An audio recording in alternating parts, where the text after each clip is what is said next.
हेरौँ त हामी अहिले टक्कसँगले नेट चलाएर आएको अवस्था है।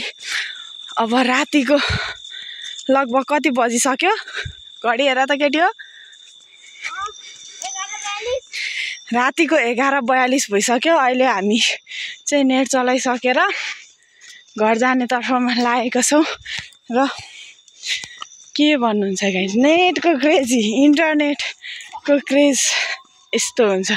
कसै तपाईँहरूले पनि यसरी राति राति घरदेखि अलिक टाढा हिँडेर नेट चलाउनु भएको छ? कमेन्टमा गएर लेखिदिनु होला। हेरौँ राति यस्तो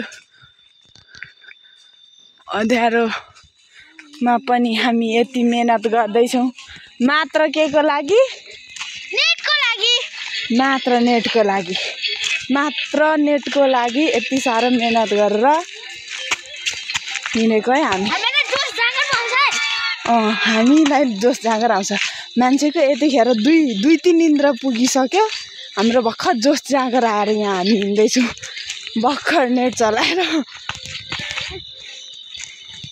सो गाइस अहिलेको लागि यति नै, फेरि भेटौँ अर्को ब्लगमा।